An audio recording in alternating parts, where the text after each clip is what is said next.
Vou começar com um problema, cara. Imagina que esse probleminha aqui, quase ninguém que tá fazendo vestibular conseguiria resolver de cabeça, bater o olho e resolver. Mas no final dessa prosa nossa aqui, a gente vai conseguir. Você é capaz? O problema é o seguinte, soltei uma bolinha do repouso, gravidade ali na superfície da Terra, ela começa a cair. Daqui pra cá, passa um intervalo de tempo. Pode ser 1 segundo, 2, 3, daqui pra cá o mesmo intervalo de tempo, mesmo intervalo de tempo, mesmo intervalo de tempo. Beleza? Perfeito. Então ela tá em queda livre e essas fotos, né, são de intervalos de tempos consecutivos. Você Perfeito. tem essa informação, por exemplo, se for 1 segundo, não precisa ser, mas se for 1 segundo, então aqui é o segundo 1, 2, 3, 4. Você tem informação do que do segundo 3 e 4 ela percorre 21, e eu te pergunto, por exemplo, quanto de distância que ela percorre aqui, do segundo tipo assim, 1 pro 2. Mas de novo, não precisa ser de 1 em 1, pode ser, sei lá, de 1,5 em 1,5. Tem que ser igual. Tem que ser igual, os intervalos de tempo são iguais. Minha pergunta é, quanto de distância essa bolinha percorre aqui? Você saberia me dizer de cabeça? De maneira alguma. De jeito maneira. De jeito maneira, Jamais né? me aventuraria a tal façanha. A impressão que eu tenho é que falta informação. Mas, não, acho que não. Parece que falta, né? Você fala, caramba, bicho, é só isso. No primeiro momento. Você não precisa saber nem a gravidade. Nem se a esse gravidade? problema aqui Doido, tivesse sido resolvido, sei lá, se esse experimento fosse feito na Lua, com essas informações, você saberia quanto que o cara percorreu nesse pedaço. Ou em qualquer outro pedaço. Não parece? Fala, caramba, eu só tenho isso? Eu só tenho que, nesse pedaço ele percorreu 21 e eu consigo descobrir quanto que ele percorre em cada pedaço? Tal, sim. E de cabeça. Independente da gravidade? Independente da gravidade. Que Você doideira, acredita? hein? Nós vamos fazer a discussão. Opa! Guarda essa pergunta e me lembra de trazer ela. Tá. Independente da gravidade. É. É claro que... Não, não, segura essa aí. Na minha cabeça é por causa do 10 em 10 ali, tinha alguma coisa a ver, saca? Aquela ser 10, né? Não, Não tem. Caraca. Segura a pergunta da gravidade aí que nós vamos lá daqui a pouco. Fechou, então bora lá. Por hora, deixa esse probleminha aqui, cara, em stand-by. E vamos lá. O que esse texto aqui, cara, quer dizer? Isso aqui já é uma coisa interessante. Esse texto é como o Galileu enuncia a lei da queda livre dos corpos. E aquele negócio ali é um probleminha de queda livre. Solta queda livre é isso. Abandonei um corpo do repouso, deixa ele cair e estuda o movimento dele. Perfeito. O Galileu diz que a queda livre é um movimento no qual... Aí, de novo, só para ficar claro, quando a gente fala queda livre, a gente está sempre assumindo que ele parte do repouso. Essa informaçãozinha aqui é importante, beleza? Beleza. A gente vai discutir já o porquê. Então, a queda livre é um movimento no qual as distâncias percorridas em intervalos iguais e consecutivos de tempo estão na proporção dos números ímpares. Aqui, ele percorreu uma distância x, e aí no próximo segundo, ou no próximo intervalo consecutivo e igual de tempo, por que consecutivo e igual? Que era isso, era uma gota, era uma pulsação. No próximo intervalo de tempo consecutivo igual, a distância que esse cara percorria, vamos colocar aqui, seria 3x. No próximo intervalo de tempo, a distância que ele percorreria seria 5x. No próximo, vou até fazer aqui, ó, seria 7x. Sacou? Ou seja, estão... O que é o x? Nós já vamos discutir. O importante é mais a proporção, que seria, né, só para ficar claro, 1x, né? Então, ou seja, 1, 3, 5, 7...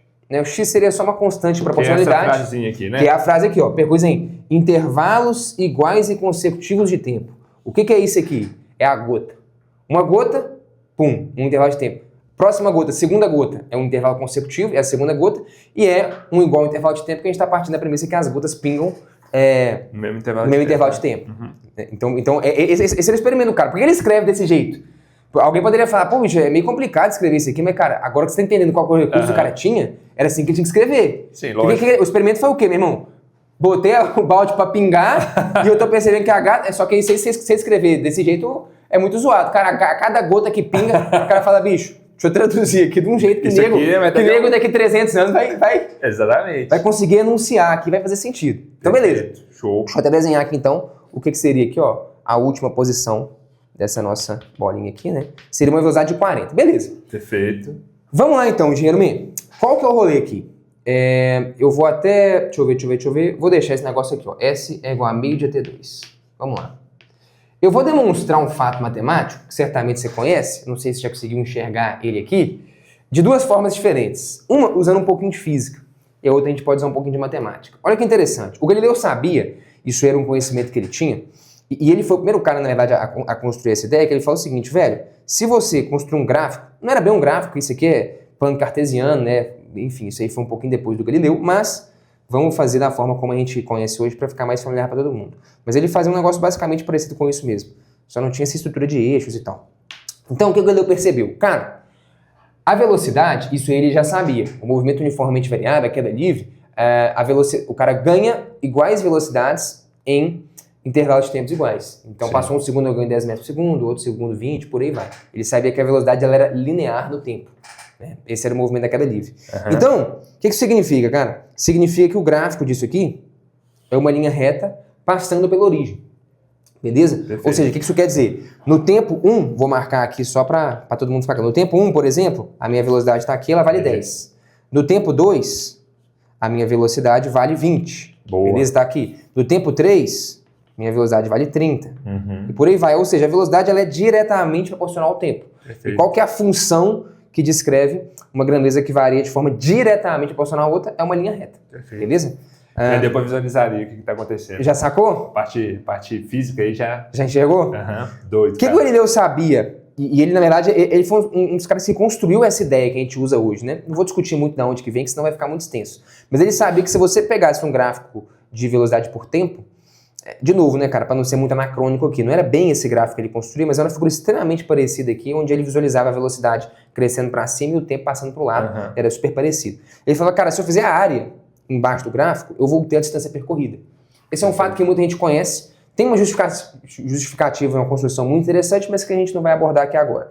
Recado rápido, hein, cara? Se você quer estudar física em alto nível, você vai fazer vestibulares esse ano e precisa acertar mais de 90% em física, seja no Enem, em qualquer vestibular que for, se você quer masterizar esse conhecimento, a gente vai promover um curso gratuito aqui que se chama Fora da Curva. O objetivo é realmente mostrar como se tornar um estudante completamente fora da curva em física. Vai ter uma porrada de coisa, cara. Aula, conteúdo, lista de exercício, material, um cronograma e um plano completo que você precisa fazer ao longo do ano, mas principalmente, lá a gente vai te ensinar uma perspectiva totalmente diferente e inovadora de como é que você pode estudar física para aprender com muita eficiência nesse ano de 2026. Clica no link que tá aí embaixo e se inscrever, como eu disse, é de graça. Tamo junto, a gente se esbarra lá. Valeu!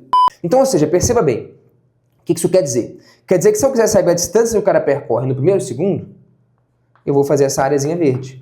Perfeito. Beleza? Isso aqui seria o meu X. Então essa aqui é a distância que eu percorro no primeiro segundo de movimento. Isso aqui vale X. Beleza. Se eu quiser saber a distância que eu percorro num intervalo de tempo consecutivo igual, ou seja, aqui vou de segundo 0 para 1, então eu vou de segundo 1 para o 2. O que eu faço? A área embaixo dessa curva. Perfeito. Só que se eu fizer essa área, olha que interessante, eu consigo descrever ela como 3 triangulinhos iguais a esse. Para quem não enxergou porque eles são iguais, ó, todos eles são retângulos, beleza?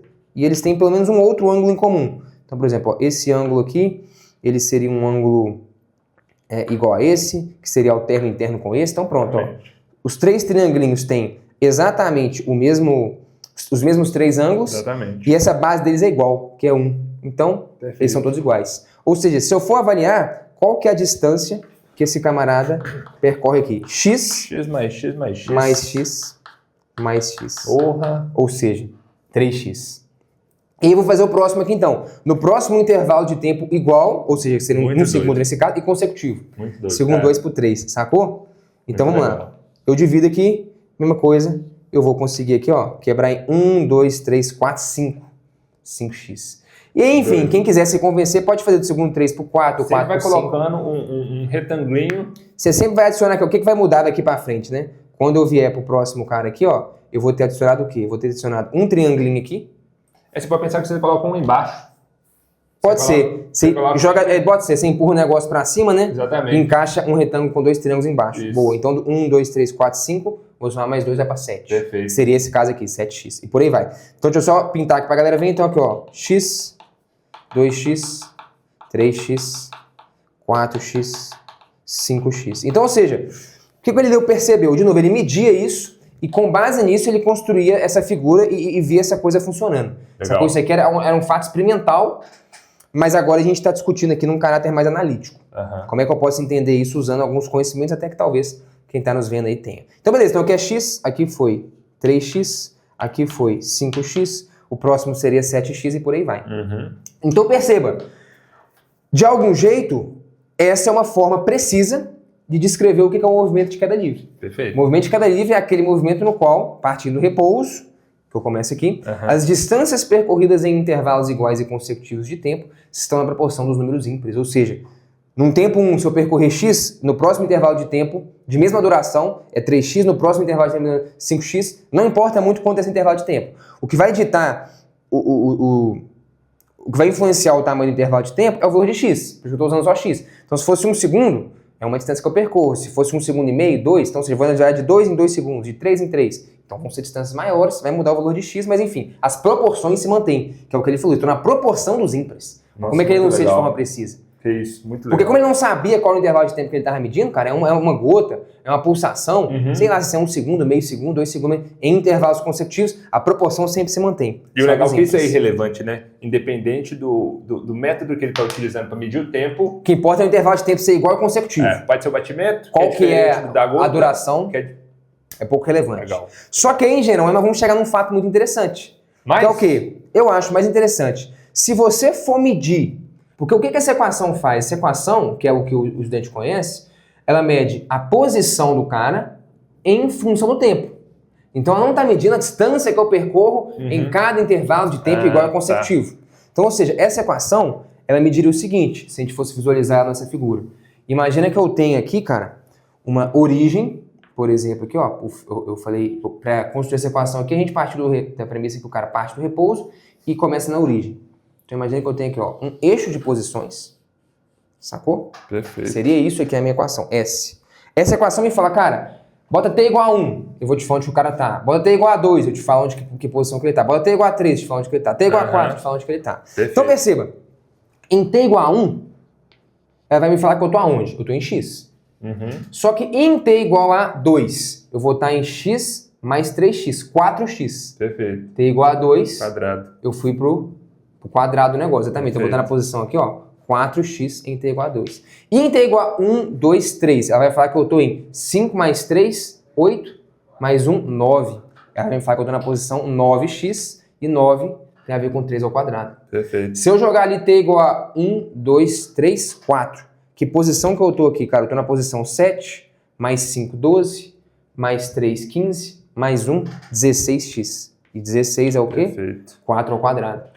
Ou seja, o que é isso aqui? Como eu disse, é um fato matemático, né? Sim. A soma dos n primeiros ímpares é igual a n ao quadrado. Perfeito. Então, por exemplo, se eu fosse analisar nesse movimento aqui, em intervalos iguais e consecutivos de tempo, eu percorro distâncias que estão na proporção dos números ímpares. Agora, e se eu quiser saber a distância total que eu percorri desde o início? Aí eu somo tudo. Nos 3 primeiros segundos, a distância que eu percorri foi x mais 3x, 4x, mais 5x, 9x. Perfeito. Ou seja, 1 mais 3 mais 5.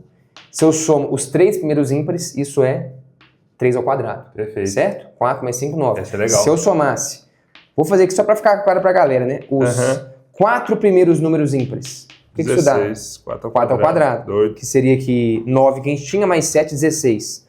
Soma aí, vou fazer só mais uma, né? 1 mais 3, mais 5, mais 7, mais 9. Então eu já tinha 16, eu acrescentei 9, dá 25, Perfeito. que é 5 ao quadrado. O fato é, se você soma os n primeiros ímpares... Na verdade, se você, qualquer propriedade matemática, se você fez 3 e deu certo... É porque é verdade absoluta. Teorema matemático, é isso. Exatamente. Se eu fiz 3 aqui, não tem como o quarto falhar, né? Mas enfim, então suponha aqui, se eu tenho aqui, cara, os n primeiros números ímpares, a soma dos n primeiros números ímpares é n ao quadrado. Legal. Que é um fato matemático, e talvez a gente pode enxergar aqui que a gente pode demonstrar e construir esse fato, seja através desse processo das áreas, Sim. ou até percebendo aqui mesmo essa soma que a gente viu. Então tudo isso só para dizer o quê? Que eu estou querendo fazer aqui agora? Conectar a forma como o Galileu enuncia a lei da queda livre com provavelmente a forma que o estudante conhece, que é essa Legal. equação aí. S igual a meio de AT2. E esse meio de AT2 é justamente o nosso X.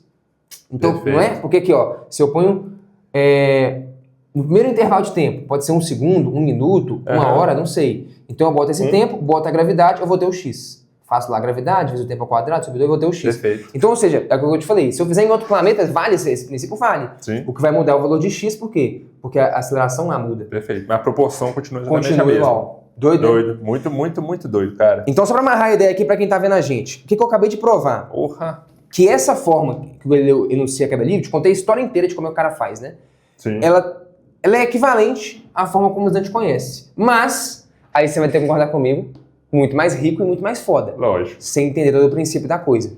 Então você veja que se usar aquela equação de posição, meio de AT2, é condizente, cara, porque o meio de AT2, só para recapitular, mede, vamos dizer assim, a posição do cara naquele instante de tempo, em t igual a 5. O Galileano C não vai em t igual a 5, ele vê, cara, de t igual a 1 para 2 o cara percorre uma distância, de 2 para De 1 para 3, de 1 para 2, de 2 para 3, 3 para 4, ele percorre distâncias que estão na proporção dos números ímpares. Ele está sempre olhando as distâncias que eu percorro no próximo intervalo de tempo. Essa equação te fala, se você quiser pensar, a distância total que você percorre desde o início do movimento, que seria então a soma dos ímpares. Porque é a soma das distâncias que você percorre a cada tempinho e a soma dos n primeiros ímpares dá n ao quadrado, e é por isso que a posição varia com o quadrado do tempo. Muito, muito foda. Ô, bicho!